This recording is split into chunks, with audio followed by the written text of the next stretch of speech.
Hey, y'all. Welcome back to the Restaurant Incubator podcast. My name is Brandon Sharp.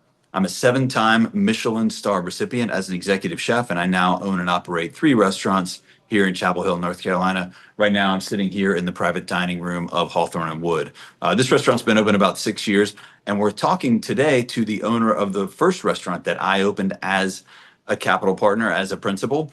And his name is Sasan Nayeri. He owns Evangline, which is a French Creole bistro in Calistoga, California. So Calistoga is at the very top northwest corner of the Napa Valley, famous for its hot springs, famous for its counterculture, famous for its food and wine. So enjoy today's episode with Sasan Nayeri of Evangeline. Sasan Nayeri, welcome to the Restaurant Incubator podcast. Thank you, Chef. Thank you for having me. Really excited to be here today. Yeah, good. Well, it's great to see your face. Great to hear your voice. Tell us where you work and what you do. So my name is Sasan Nayeri. I am the owner and operator of Evangeline Restaurant, which you may have heard about from Chef Brandon. It was Chef Brandon's first and best restaurant. Uh, and so yeah, we've been here over 10 years now, which is kind of really difficult to believe. And prior to that, I was briefly at Terra in St. Helena. It was a Michelin star restaurant, which has since closed. I think they retired and had a very successful 28-year run. And prior to that, I was in Colorado for pretty much the initial part of my career for about 15 years. Graduated college and high school. Well, I guess high school and then college, and worked in several restaurants in Boulder. Did a little harvest in Italy in 2013, and that kind of changed things for me. I just wanted to live in the wine country and uh, be kind of immersed into the whole culture. So I decided to move to Napa Valley, and it was a really good decision. It really ended up kind of accelerating my career very rapidly, and I've had a great time. I really I can't believe that I'm here, and the sequence of events that led to me being here. It's very remarkable when you think about it. Yeah, that's in a nutshell. That's who I am. That's what I Right do. on. Well, it looks like a big part of your life is that beautiful white dog that we see when we click on Oh, your Instagram profile. So tell us first. yes. First of all, tell me how to pronounce his name. I'm afraid to say it out loud. And then So, I know that you are of Persian descent and proudly of Persian descent. So I imagine there's some history to his name. yes, there is. So his name is P. Ruse, which basically you can pronounce it like P and Ruse, P. Okay. Ruse. Um, when I meet strangers and they ask, I just say Pierce because I don't want to get into the whole Right. song and dance about it. But it happens to be a very popular Persian name. It is one of my favorite names. Like when I was a kid, I kind of wanted to be named Piruz. Uh-huh. But the reason I named him that at the time that I was considering to get a dog and I got very serious, there was a Persian cheetah, which is an endangered species in Iran, and there was the last remaining one. And if you guys want to look it up to get more details, so don't quote me on every aspect of it. But he basically passed away, so that was the end of the Persian cheetah in Iran. It was a big news everywhere. So that coincided with the time that I was getting him, and I was determined not to name him something like some weird name Fido, that right. like Barky or whatever.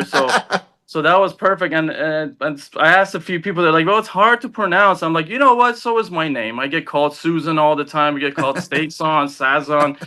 I'm like, you know what? Then it will be perfect for him. But he's incredible, man. I can't believe I got through my life this far without a pet. I mean, it's just like I cannot imagine being without him. Like on busy nights here, I usually bring him here, which Uh-huh. some people like it, some people don't. But I'm like, it is what it is. So, Right. but on busy nights, I don't, because he gets bored in here, starts barking, Mhm. and I miss him so much. I'm like, man, I was with you 3 hours ago. And I'm like looking at his pictures. The staff's like, "What are you doing?" They're like, "Dude." I'm like looking at his picture. I just cannot believe. Yeah, it was a life changing thing, and it just happened. I just go through phases, and I just got into a phase of I need to have a dog. I remember I was sitting on the stage here at Evangeline after service one night, and I was writing things down. I was like, next week I'll have a dog. Next week, and sure enough, next week was June 30th, 2023. Uh-huh. And yeah, he's incredible. I got very lucky on that one. That's one of the absolute best things in my life. Amazing. Well, Well, yeah. I love hearing that. I understand you have a couple of labs too, right? We do, and I was not a dog. I didn't grow up with dogs. I didn't think I was ever going to be a dog person. And then, one rescue mutt, and then another super rescue mutt later. It's like They're they gorgeous. consume I have a my picture life. from here. What's Yeah, that? that picture you sent me, the Christmas card has one of them. I posted it up here. So Yeah. very good. Yeah, we Yeah. Elizabeth and I don't even send each other pictures of the kids anymore. It's just pictures of the dogs, right? Love it. I love it. Very good. Well, on to restaurant topics. So you took us briefly through, and it's interesting. I heard, I actually read an article or an aside about some of the restaurants that you worked at in Boulder the other day. So it sounds like those are still going and still kicking and going strong. But you took us through some of the experience that you had, and so after your experience as a restaurant employee, a manager, and a GM, before you took on ownership, then you were thrust into ownership. What were the most, if you think back on it, I know it's been, many years now, but what were the most surprising things in that first 6 months after you took over as owner to you? Well, the most surprising thing, like just pragmatically speaking, was the amount of legal work. I mean, I always wanted to own my own business, but I always imagined that I would do what you have done, is build from the ground up. And that's part of the reason I was so excited to join the team at Evangeline, because I wanted to learn how to do it. But then when we went through the purchasing process of Evangeline, because it was an existing restaurant and it was it was already operating, fully staffed, fully stocked. I just did not expect the amount of legal work that it entailed. I mean, I had two full-time lawyers, and it's a simple I'm like, just change the name of the owners. All we're doing, we're not doing anything. So that was, I did not expect that, and that was a lot of work. And that's one thing that I'll caution your listeners when they're open: just do not underestimate the amount of legal work and city and municipality and liquor license, all of those things. In terms of personal dynamics, I mean, at the beginning it's all cheery and fun and games, but one thing that was striking is, even as a GM, and I had pretty much full control of my department at Evangeline. I mean, I reported to you, but you gave us pretty much free reign. One thing that was incredibly, after the dust settles and the excitement goes away, it is a very lonely position, because everything becomes your responsibility. There's nobody to complain to anymore. There's nobody to reach out to anymore. There's nobody really to kind of brainstorm with regarding your problems. And it's just pretty much you, and if you have close family or whatnot. And that is a very different dynamic. It definitely felt very different, to put it mildly. And I think, I don't know if it's a mistake, but it was just a lack of experience. I made a lot of decisions with my heart instead of making them with my brain. And we ended up, years later, we had to straighten things out. But it's one of those things that I in retrospect, if I could go back, which I wouldn't want to, because I'm happy to sit where I am now. But I would have probably just kind of been a little bit more pragmatic and made different decisions. But it is a wholly different game. It is, you're basically on the hook for other people's money, your own money, your reputation, your staff. That now, I mean, it's just very different when, the checks have your company name on top. And you're responsible for that bank account. Because before, I'm like, well, it's my job to run payroll, but if there's issues and somebody else has to deal with it, it changes things. It kind of changes the dynamic of your decision making, because it's no longer your own interest. You just have to watch out. I mean, at the time when I took over, I think we had nearly 30 staff. We have a lot less now because we're, open for less shifts. But it was very, it was like families that depend on this employment. So Mhm. it's kind of like that thing that you reminded us, like, your failure is not an option. Like, we have to figure out a way. I don't care what happens. Show must and will go on, and it is on your shoulders. So it's a very different dynamic than being a GM or executive chef or even director of operations. It's very, once your name is on that and you have all these legal documents tying to your um, personal assets and whatnot, it's a whole different game. Yeah, thank you for explaining that. That is really, really well put. And it's something that we haven't touched on enough, I don't think, so far in the podcast. I mean, crossing that chasm of, yeah, your name at the top of the paycheck and you signing the paycheck. Oh man, It's a that's lot of no joke. responsibility. It sounds glamorous, and it is for the first few, I would say, months. It is a really good feeling. I mean, it was one of the greatest times of my life. It's just, you feel wonderful. Everybody's happy for you. Mhm. Everybody's excited. But then, and I bought the restaurant, as you know, up here, maybe your listeners aren't very aware, but it's incredibly seasonal here in Napa Valley. Mhm. So we were entering the slow season, and as you remember, it was right after our 2017 fire too. So it was Right. not Oh man. ideal situation. So it settles in right quick, and Yeah. you're there. It is a Yeah. lonely position. So it's important to make sure you cultivate a great support system for yourself, and also have staff that you can trust. Yeah. Yeah. Yeah. Well, one of the things that always turns my stomach when I'm interviewing somebody for a position is if they tell me that the last place they worked that their paycheck would bounce. I'm just Oh. like, oh man, because I know, I mean, I feel awful for them. And Mhm. unless the owner of that place was a sociopath, I know that owner was going Right. through a hell of their own. And I have, I've worked in places, unfortunately, like that, and I can tell you, it is one of the worst things that can happen, because it just, how the word of mouth, just, and Yeah. uh, and staff start to, spread, add their own special sauce on what the reality is, and it is a very quick spiral down the wrong path.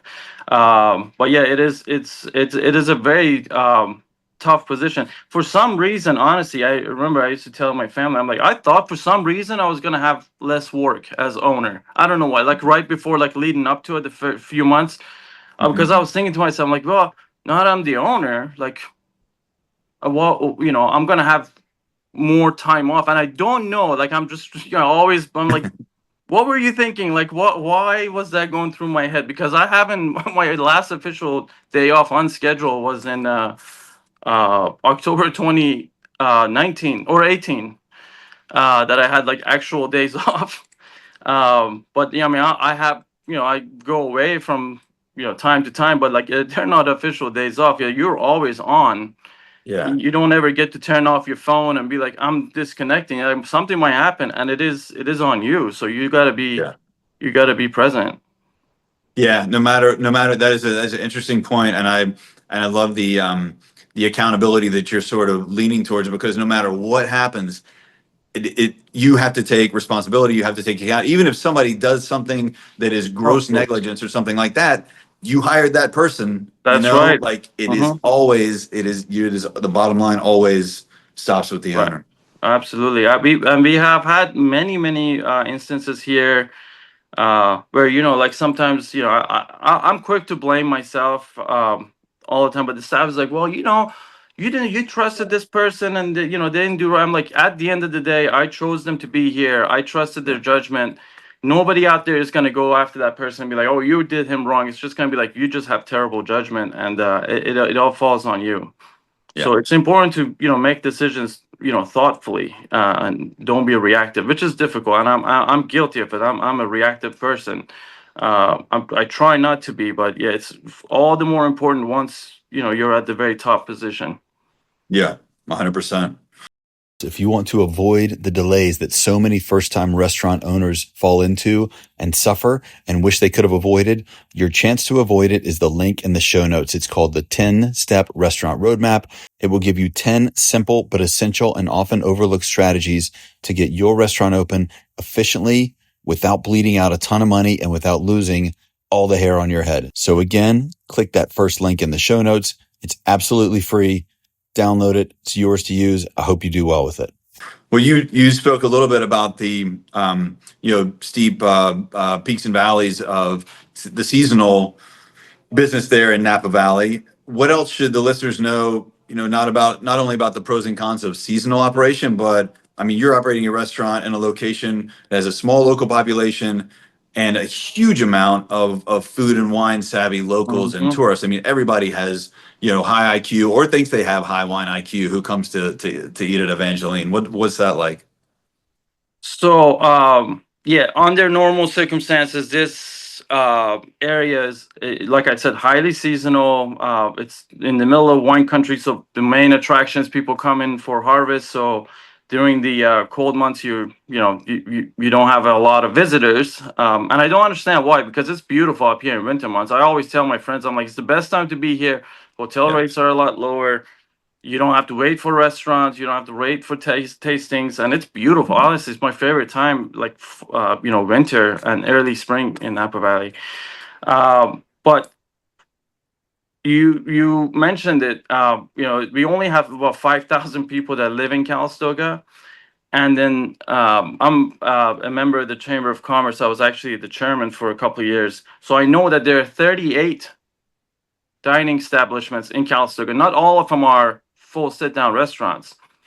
That's a lot just in Calistoga. That's a lot per capita. That's amazing. Yeah. And then you look at St. Helena, and St. Helena is actually growing currently, I think at a more rapid pace than Calistoga, at least for projected openings.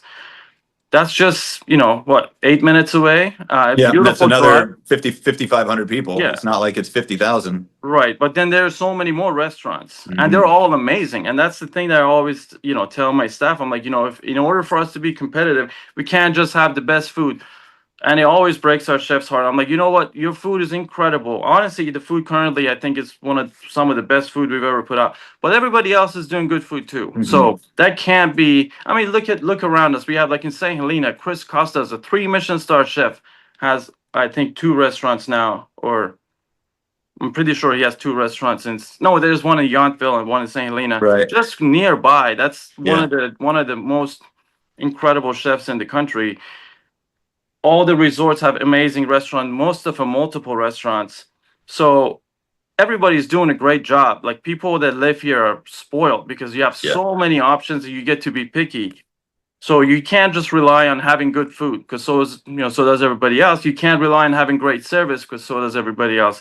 You really have to create an experience that stands out, strikes a chord with your locals. And the reason that that's important, I know that may sound kind of counterintuitive, because you're like, well, if you don't have that many locals, who cares about them? But those locals are the ones that end up sending guests your way. I think that's one of a lot of people's miscalculation, is like, locals are what they are. They're around all year long. We just rely on tourism, but they're not going to come your way unless if your locals are, recommending them. And that's the one thing that I feel like we have done successfully, is we have catered very closely to the locals, and that is one of the reasons that we're still here, because it has been a very difficult road the past 7.5 years that I've taken over. It's one disaster after the other, one crisis after the other. But locals are the ones that kind of keep you up and running, and I think that applies to every community. When I was in Boulder, much less seasonal. I mean, we would get busy during graduation, but it was busy all year long. But still, restaurants that abandoned locals and just wanted to go after the California students and Texas people, they didn't last long. You have to have a good local base, local support, and you need to appeal to them. You need to have something that excites them. I happen to have advantage because I live here also, that I'm friends and neighbors with a lot of them, so I hear from them directly what they like to see, Yeah. and we do our best to try to appeal to them. Like we do the picnic dinners, which is a lot of work. Yeah. That's never ever tanked any profit. So Right. it's just basically, I mean, it's not a donation. We do charge for it, but it's something that we could just not do if we Hmm. were just looking for, logistical success. Yeah, I just don't want to pay for the labor. I don't want to pay for all this packaging, all the work, pay processor to do this.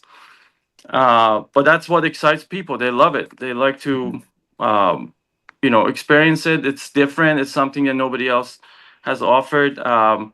And so is with our parties. We throw parties from time to time, and that's what people like. They don't necessarily make money or make money at Hmm. all, but it is important to keep your community engaged, and I think that applies to any community.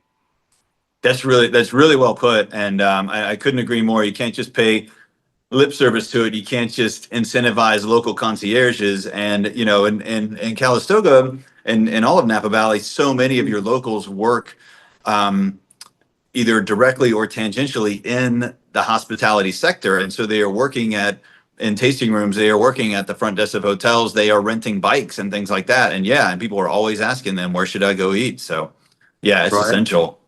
Yeah, no, that's a great point. Well, so Evangeline, as we said, celebrated its 10th anniversary earlier this Right. year. And so how do you keep things fresh, and fresh and exciting for not only the locals, but also for the staff? Absolutely. So one of my points of pride here is that a lot of our staff, we have still a couple of people from the very, very beginning, like from Uh-huh. our very early on, like opening night. And the rest of the staff that we have on average, and that's according to paychecks. I was doing payroll. It kind of has the little thing that gives you the average. Uh-huh. Average is people on average people who have stayed here about 4.5 years. Amazing. And I had a different style as GM because I had a lot less at stake. So I was a lot more, I guess, strict, a little bit more authoritarian. But once, like I said, one of our greatest assets here, probably our greatest asset, is the staff that we have. So, and I'm very careful in selecting them. I'd rather go without, unless if I have the right person at the helm, and I have proven this time and time with different positions. Um, but once they are here, and once I try to trust people I try to be a good leader and trust people, but verify to make sure that they're doing the right thing. But I involve them in the creative decision making process as Hmm. much as possible, and that's for the obviously the kitchen, for the front of the house, even for advertising and all of that. A lot of the stuff that you see posted on Instagram, the staff made. They forwarded to me, and I posted on Instagram, and that keeps people excited. Like when we do decorations for the restaurant, we have a couple of our busters who are actually incredible at doing floral work and kind of coming up with ideas. And I'm so happy, and they love it because it's kind of like Hmm. arts and crafts. So they just Yeah, kind of get involved, and it's one less thing for me. And they do a sure. great job, and it just keeps people engaged. Now, when I was a GM, it was very different because I wanted to impress my bosses, so I made sure everything had you know my direct involvement. But now, as the owner, I'm happy for people to contribute, and in the kitchen also. I mean, we went through a certain period of time where we didn't have an executive chef like we do right now, and one of the things that really helped me, for one thing, keep staff, because we are competing with extremely powerful resorts, Hmm. three of them now that are just, I would imagine, endless financial resources. So we're never going to outbid them. I don't Right. even try. Like, if people want to go to them, I'm like, by all means, man, go and do what you need to do, because there's no point in trying to counter offer. So one thing that did keep us staffed here is that people could express themselves, and could kind of contribute to either the menu or specials, or just kind of come up with an idea. I started this when I was my first bar manager, beverage director. I would get my bartenders to submit cocktails, and we would do tasting, and then as a group, we would select which one's the best and why, and we would put it on the menu. And we did that with the food also. I'd be like, if you Mhm. have a great idea, let me know. We'll purchase the material, and you can kind of share your ideas. But I think it's important to, if you have staff that you trust, to involve them as much as possible, because if they like it and they're committed and they're invested, at least emotionally, in your business, they're not gonna let you down, and you end Yeah, up and benefiting from it. they love to serve, and they love to see on the menu something that they came up with. Mhm. There's always a Yeah, real sense of pride. I mean, I remember feeling that as a line cook and as a sous chef. right. There's no doubt about that. It's a Well, great feeling, and as a line employee, when I was a bartender, for instance, like when the owner would allow me to have a special, it meant the world to me. So it was it's an important, not really a technique. I think it's just a part of doing business. Is you got to have people that you can trust, and really utilize their brains as well. mhm. Well, when it comes to crafting the wine list, you're fighting a similar uphill battle. I mean, Press has got the most Yeah. California cult wines of anywhere in the world, and obviously, again, you're competing against resorts and fancy restaurants with giant cellars geographically, and also Oh yeah. very very deep pockets financially. So, do you focus on a certain niche? Do you focus on a very tight radius of wine sourcing? What's your approach to crafting the wine list at So our Evangeline? our concept, our wine concept here has always been, representing underrepresented Napa Valley wines, which there are a lot of, and also touching on a little bit of Burgundian wine, Piemontese wines, and a little bit of Rhone. And the fact of the matter is, I love those wines. I don't drink anymore, more than 5 years, so I don't partake in enjoying it anymore. But I still love to learn about them, and I love to represent them. So the fact of the matter is, though, people up here are not as excited about old wort wines. Mhm. That's been proven over the past decade. There are still some that really do like them, and they seek out those wines. But in general, people are here to drink Napa Valley wines. The locals, as much as I like them to come and try European wines, a lot of the times they own labels of their own, and or they Mhm. have friends, so they bring their own wine, which is totally fine. We're not, it's fine. It is what people would like to enjoy. But we do with the Napa Valley wines. When I used to teach people about wine, I used to make this analogy that you can give $100 to a monkey and tell him to go get a bottle of wine. It's probably going to be a good bottle of wine for $100. Yeah. So the trick is to find something that punches above its weight, and it's very important to me to represent those wineries that are smaller. Like right now, we have a Cabernet by the glass that they only make 170 cases or so a year. So they Mhm. don't even have a tasting room. They don't have a winery. I'm pretty sure we're the only restaurant that carries that, and it's Yeah. great, and it's affordable because you're not paying the price of a label. You're not Right. paying price of a name. So it is getting difficult though, because the price of Napa Valley wines, just as a rule, is just increasing given the labor cost and all the other things, and I completely sympathize with that. But still, I try to keep things. It's as difficult as it is to keep things under $70, which I know sounds a lot, but believe me, in Napa Valley, that's very inexpensive. Um, and we do have some wines that are, I basically purchase them for corporate events. They're big name wines that you gotta have to attract certain clientele that are coming. We do get corporate events a lot. We do get a lot of people that are trying to impress either a client or something. So you gotta have those labels, but that's not really our main driver of wine made. We have those there. I really wish I would put them on a separate list, but we lost a lot of wines during COVID because I was selling them 50% off to pay rent and whatnot. So Mhm. a lot of our big labels are gone. Mhm. But it is important to, uh, you know, make sure you're true to your concept, but also provide something that's affordable. These days, the past couple of years, I find that it's really affordability and being price conscious helps, because everybody's watching their pockets, and that's Mhm. not uh, you know even people that appear wealthy, they're not looking to overspend. So it's important to have things that are affordable, that people drink, and has a wow factor for the price point. You're drinking, you're like, my God, this is only $60 for this wine. It's great.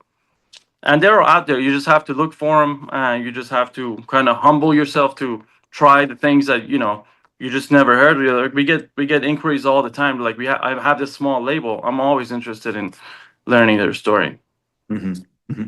Well, along those lines of guest feedback and outside influences, it's kind of a truism, at least in the food world, and in the cocktail world too, that the trends, the trends start and the tastemakers are in places like LA and New York and sometimes San Francisco and Chicago, and that the trends ripple out to the rest of us from there. Well, it was my experience and kind of my belief that Napa Valley, since it's really the one place in America where people go just to eat and drink, like there's really Hmm. nothing else to do there Yeah. except get on a hot air balloon, that it was always kind of insulated from those trends. Yeah, they would make their way there, but Napa Valley was kind of its own thing. Do what do you feel about the trend, about food and wine trends, and maybe other cultural and dining trends coming to Oh, Napa Valley? Do you feel insulated from those there, or? not at all. No, I think it's all. I mean, it's just one of those things that even when we're purchasing alcohol, like a couple of years ago, I remember we couldn't keep Aperol in stock. There was a while that the suppliers sent out email. They're like, "We're gonna be out of stock. If you want to order it, order now. Buy stock up on it." Or there's this other product that's kind of similar. And I'm thinking, what in the hell is going on with Aperol? Like we've been drinking it all. That's fine, but what? Turns out there was some Netflix series that the main character loved drinking Aperol spritz, and then next thing you know, everybody's drinking Aperol. Now something's going on with Blanton's, which pisses me off because it was, if you remember, it was a it was in one of our house cocktails, Uh-huh. Blanton's. It was in our Manhattan originally on our very Yeah. first. I still have a copy of it framed here. And now you have to do all this song and dance, and you qualify for one bottle, a quarter. And I'm like, get out of here. And all because apparently some series character is sipping on Blanton, so people are buying it. And Blanton's is small batch production. They're not increasing production. So it's just a Right. supply issue, and it's like a hot commodity. Like they're hiding it, and you get, so we have one bottle. It took me like 3 months, and we're never gonna get it again because I'm not putting up with it. But we can get Right. other bourbons. But yeah, no, I don't think we're insulated. People do come up here, obviously, on a mission. They want to go out to eat. They want to taste. But still, we happen to have a full liquor license, so we definitely see it all over, all over. Mhm. I don't think Napa Valley is that much insulated anymore from trends.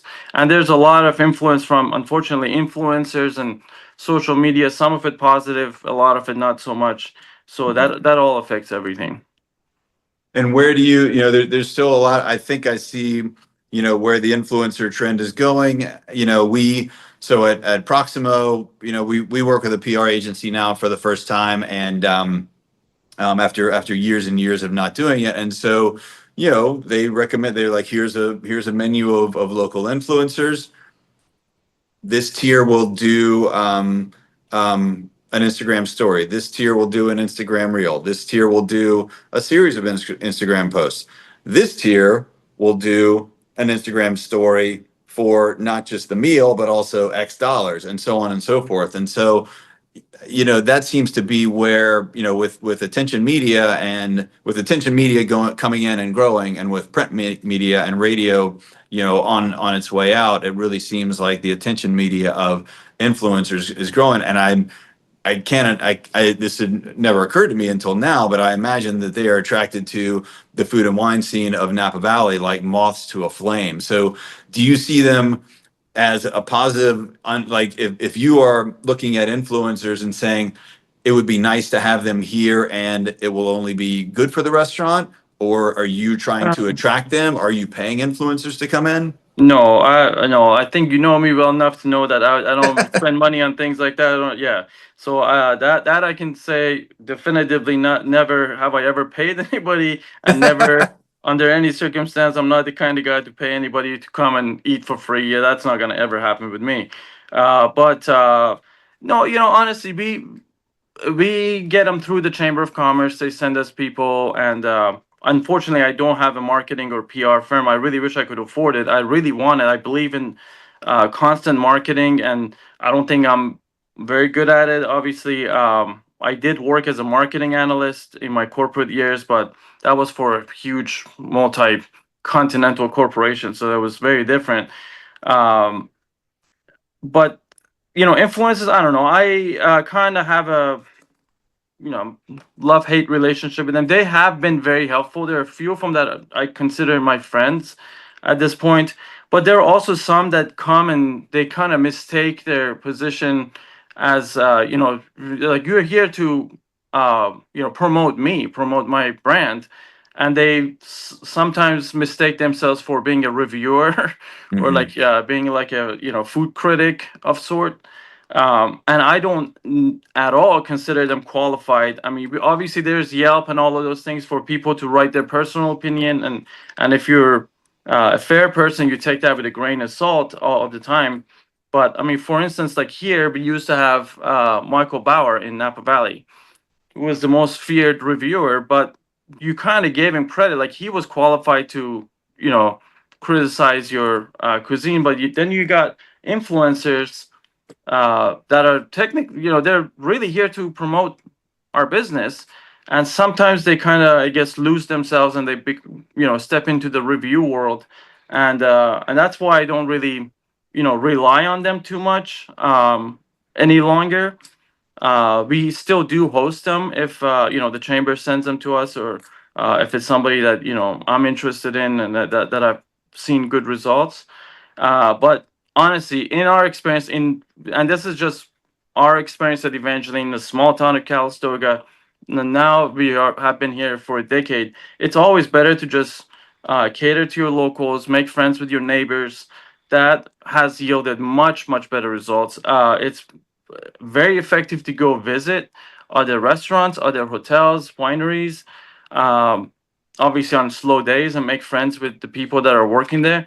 I think that is a lot more effective way of getting people through your door and giving people genuine, experiences, so they can hear a genuine, like, personal experience, as opposed to an influencer that's gonna put up a reel and tag you on it and things of that nature. They are helpful, and like I said, as soon as we can afford it, I would like to hire a PR firm and a marketing firm because I know that they work wonders.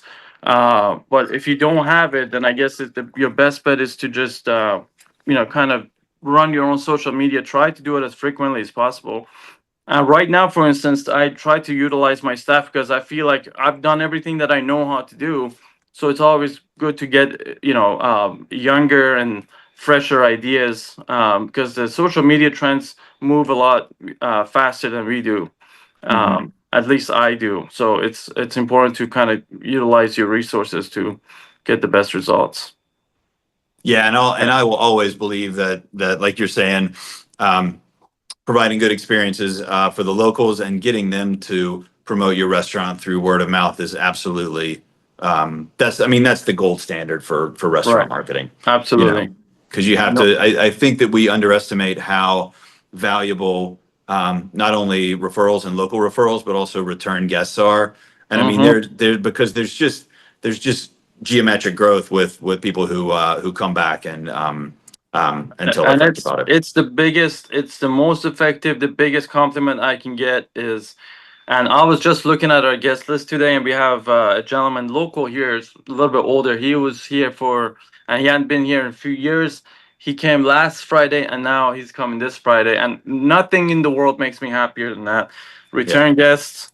And those are the guys. I mean, I'm telling you, those, for future restaurateurs, that's what you got to do.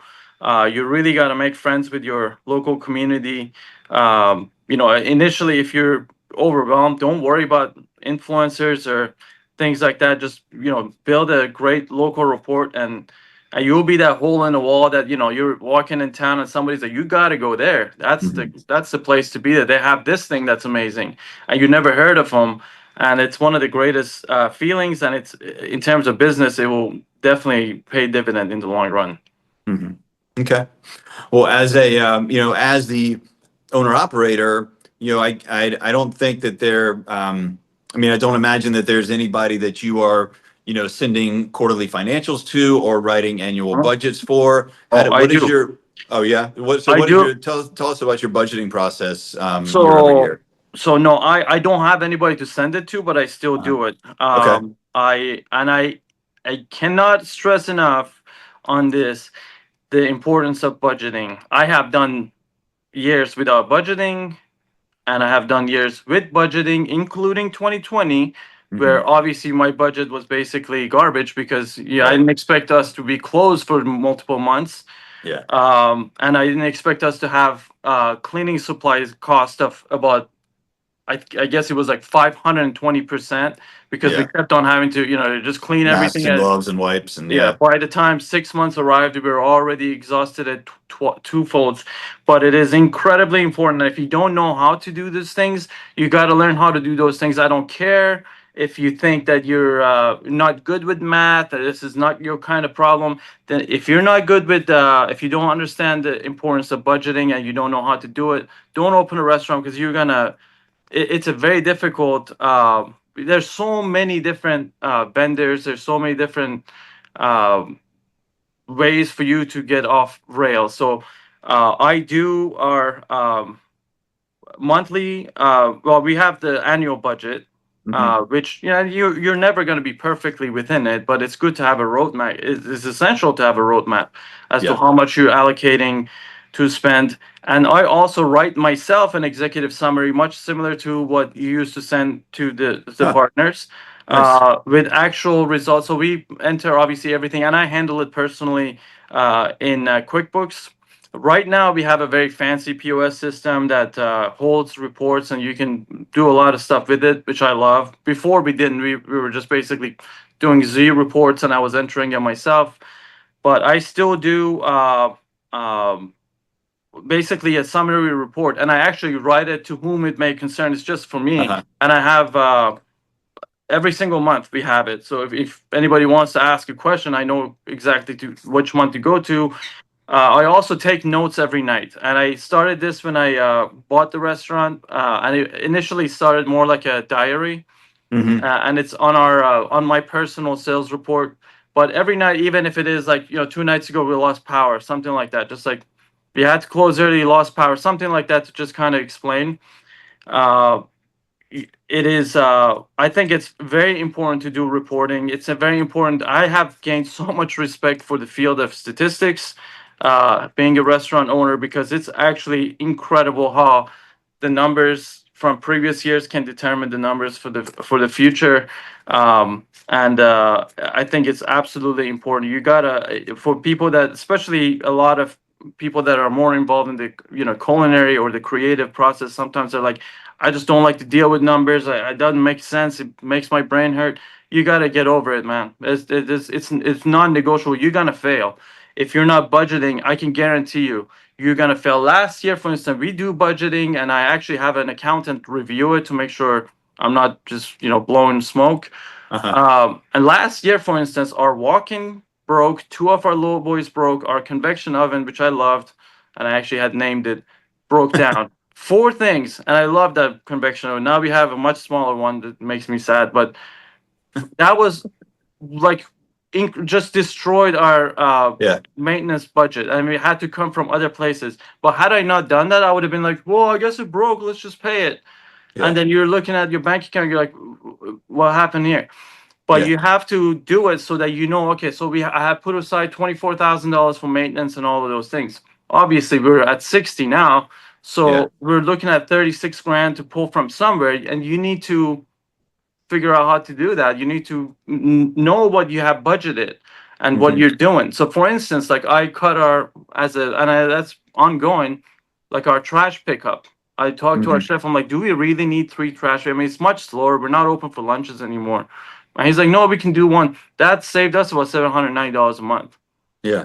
And Amazing. and things like that. Like I switched our phone service. Instead of having landlines, now we have a cell phone, and that saved us another I don't know, like $190 a month. And things like that, that you just kind of look around, you look at the money you're spending each month, and you're like, I wonder what we can do without. But if you don't, and you're just spending it, you're like, whatever. And it doesn't take a genius to do this during bad times when you're Mhm. hurting. I highly advise you to do this during the good times when you're feeling no pain and you're feeling, oh, I'm killing it and money's coming in and let's just go spend it. You got to do budgeting then so that you can actually have an accrual account where you have rainy day money. Without rainy day money, it's going to have to come from your pocket and it's very painful. Yeah, yeah, So, I know. That's really well put. I really admire your self-discipline of doing the budgeting, and I mean writing your own yeah, I quarterly executive basically summaries and follow, stuff yeah, that you just send to your own monthly, email address. That's really monthly, something. yeah. No, I have them, and I really enjoy doing it. It's actually, I mean, the first few months kind of seemed silly, but now it's kind of like part of I do payroll Hmm. for the end of the month, and then I pull the reports. Usually by the third is when our accountant they added their reconciliation, and I Yeah, just do it. And I share. I mean, obviously the pertinent information, like with our chef, he cares about the food costs and labor costs, yeah, so I share that with him. And if they want to know about other things, honestly, I really admire, when they ask questions about areas that's not their direct territory, I share with them. But if nobody's interested, I'm interested. I like to know where we stand and what we overspent on, what we could have done differently. Because it's restaurants. I mean, it's a cliche to say it's a living, breathing organism. It's not the same thing every day. right. Every day Yeah, you it's meet all. Yeah, every day you meet new people, every day there's new circumstances. It's important, it's absolutely imperative to have uh, uh, financial discipline because it's very, very easy to, get destroyed, Yeah. essentially. Yeah. Well, and I mean, the restaurant is always rising or falling. So, and I want to go even more detailed. So, what POS system are you all using? So we just switched to Square Okay. recently. It was between Toast and Square, and Square had, I was a little bit more comfortable with them. Yeah. And it's good. Yeah. Well, and so we use Square for all three restaurants. We use for point of sale, and we use it for payroll. And what I started doing a couple years ago was I set up a separate Square savings account. I set up two Square savings account for each restaurant, and so one automatically siphons off 7.5% of every check that I hold that up to pay sales tax every month, and then Mhm. for my rainy day account. I pull back between 1% and 3% just to have, yeah, when the walk-in breaks. Right now there's literally a guy on the roof fixing the blower wheel 5 stories up of the hood fan, and it's 92 degrees here in North Carolina today. It's 110 in the kitchen right now because the Oh hoods are off. man, But yeah, yeah, shit breaks. So yeah, and absolutely, so those are great insights on your part. yeah. So you were surrounded by, or Napa Valley is full of world-class Italian, world-class French, um, utility pizza, pretty good Mexican. Do you think there's a niche? Do you think there's a niche there for any other type of restaurant? Is there a niche for a Persian Oh restaurant? Which, what? yeah.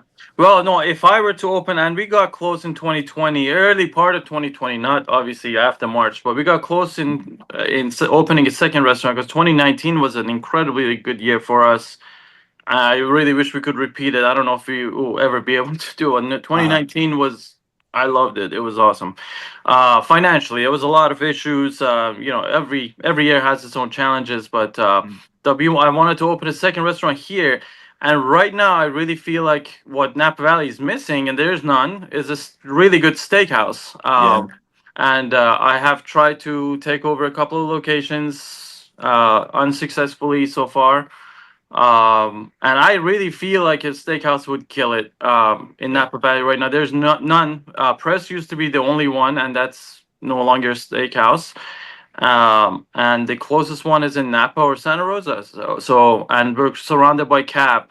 I oh mean, my gosh, you're in you state, gotta, yeah, yeah. you're in Cabernet country. There's And got to be people a love it. I steakhouse mean, we there. have steak. We have steak on our menu, and just steak frites with béarnaise sauce. Nothing. I mean, that's it.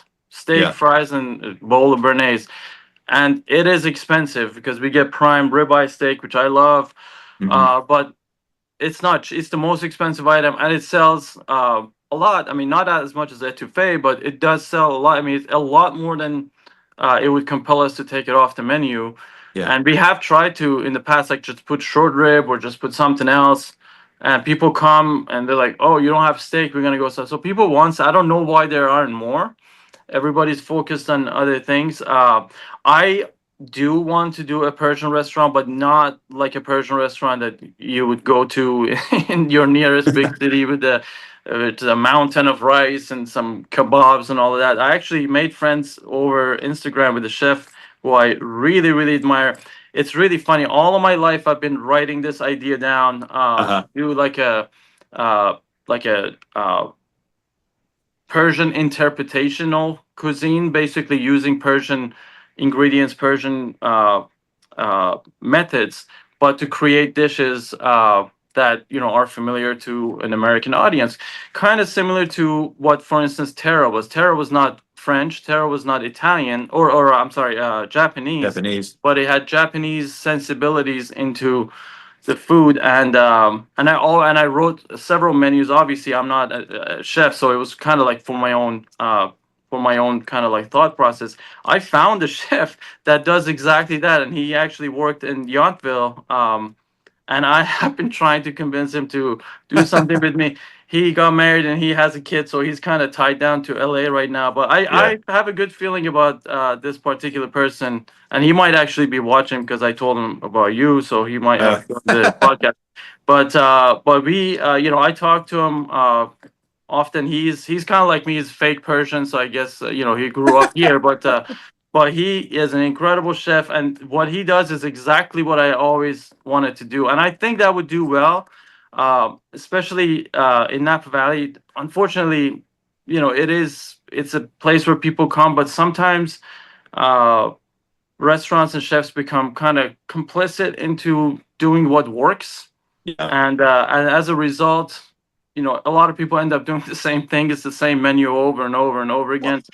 And I think something like that that's different would be very welcomed, especially by the local community, if it's something that they recognize. Like I said, I'm not suggesting opening like a Persian restaurant like you see like in San Francisco, where only Persians go to, and it's just yeah. that doesn't have a whole lot of appeal other than the food.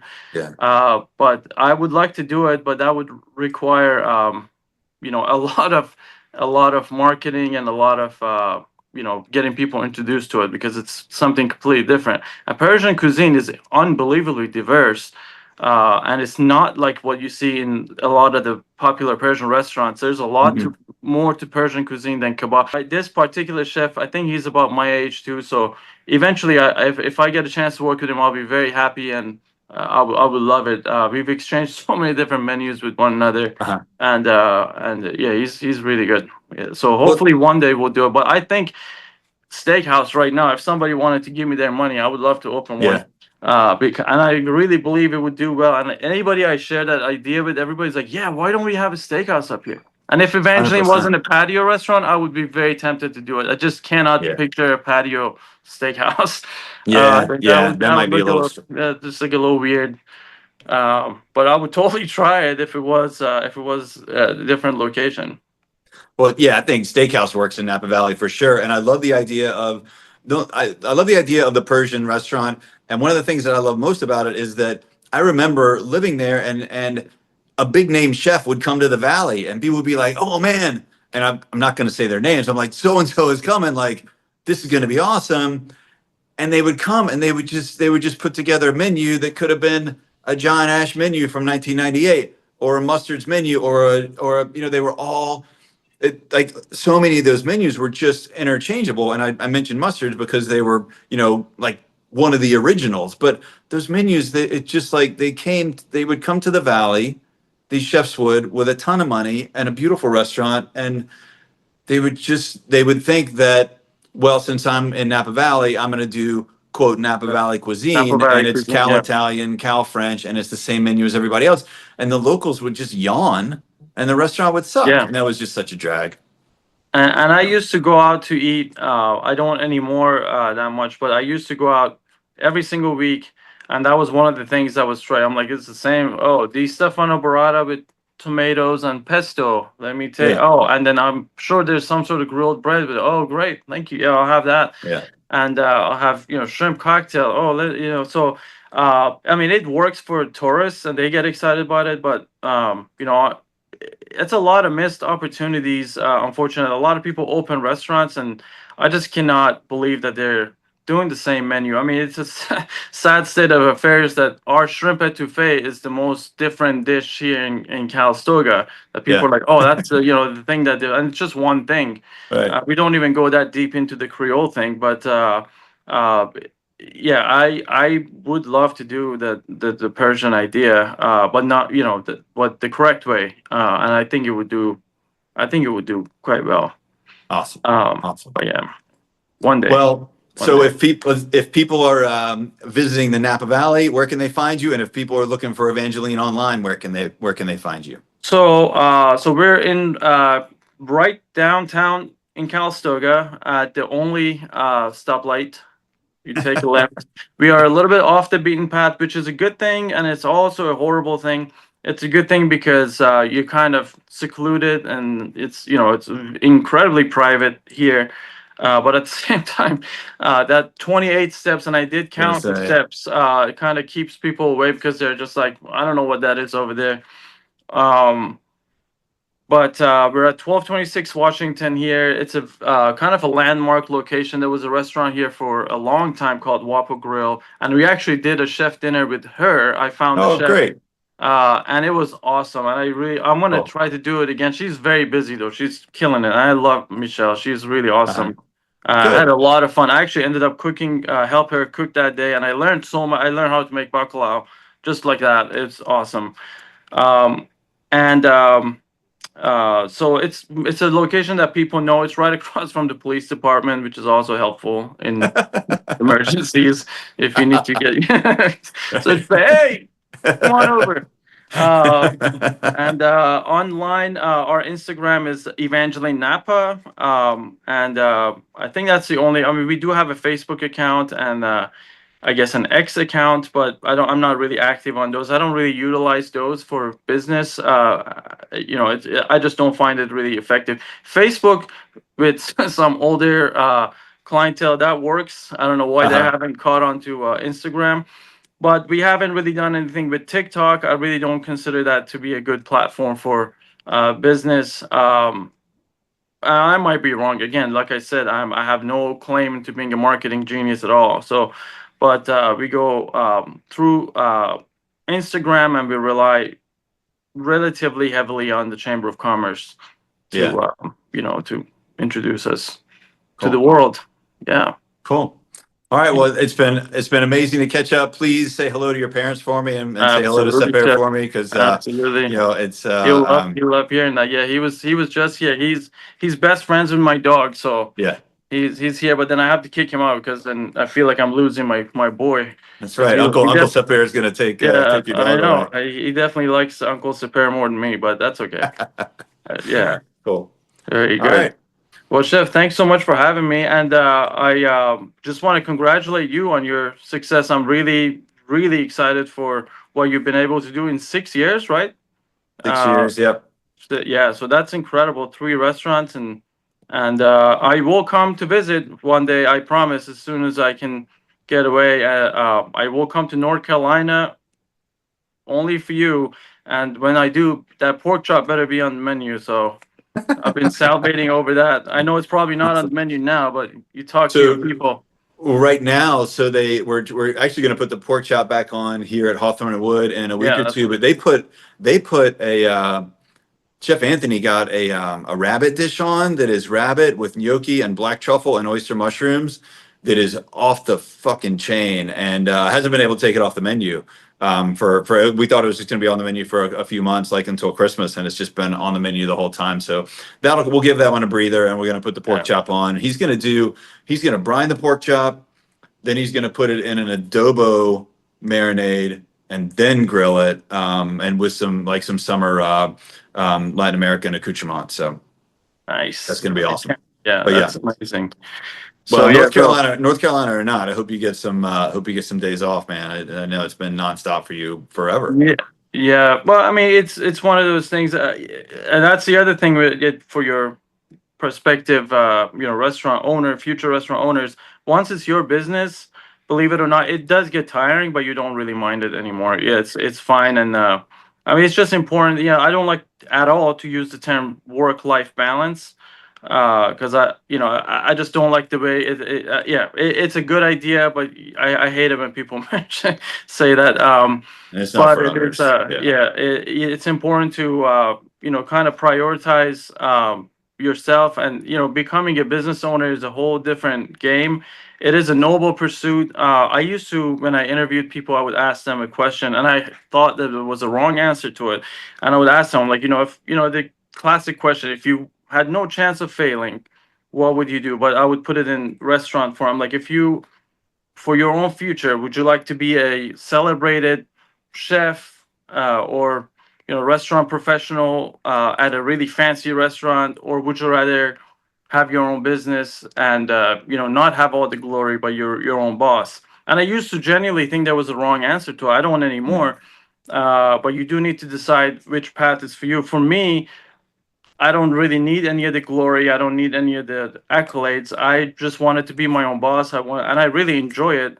Uh, and it's not to feed my ego. I hope that people agree. I have zero ego, honestly. I don't. I always criticize myself. I'm quick to do self-deprecating jokes. So and I like to take jokes more than I like to dish them out. So, Mhm. but it is one of those things that I think is one of the first things you need to decide, because becoming a restaurant owner, or a business owner, becomes a lot less about accolades than it does about running a healthy business, having happy staff, people that you can rely on. Those things become a lot more valuable than some reviewer out there, or some French tire company, Mhm. what they think about you. I think they're French, right? I Yeah. don't know. So it's I would ask yourself that question, and you can do either one, and they're both great. But I think being a restaurant owner, the world needs more uh, diversity in terms of businesses, in terms of people, and definitely in the small business space. There's definitely a lot of need for new voices. So I Mhm. hope, I'm really happy that you're doing what you're doing with your podcast, and I hope it does inspire. I listen to every single one of them. Most of well, all of them pertaining to business. I haven't Mhm. watched all the interviews, but um, I think it is important to listen and learn as much as possible. And if there's one thing you can take away from me, is if you become wanting to become a restaurant owner, a business owner, I don't care what your math skills are, work on them. It's non-negotiable. It's unacceptable. You Yeah. will 100% fail if you're not on top of your finances, on top of your numbers, and don't keep incredible track of them. Yeah. It is, yeah, because I know a lot of chefs. Luckily, right now, our chef happens to be a chef that is incredibly good with numbers. He puts out a dish and he gives me like food costs like 22.8. Dude goes on decimal points with me. I'm like, I love it. Nice. But that's rarity. You don't really see a whole lot of people that are that thoughtful. No, not in the But kitchen, especially. yeah, but it is 100% non-negotiable. I think you gotta learn it if you want to be your own boss. Yeah. If you want to be successful. Yeah, 100%. yeah. Great. All right, Very man. well. Thanks so Well, much. I'm thank you gonna. so much. Please give my best to the family. Okay. And hopefully I'll see you guys. Thanks for listening to today's podcast with Sasan Nayeri of Evangeline, Calistoga in Napa Valley. If you enjoyed today's episode, please hit the drop down, give us 5 stars on Apple, give us 5 stars on Spotify. You would be surprised how much your rating helps us reach the people who need to hear us, like you. Thanks, y'all. Stay humble, stay hungry.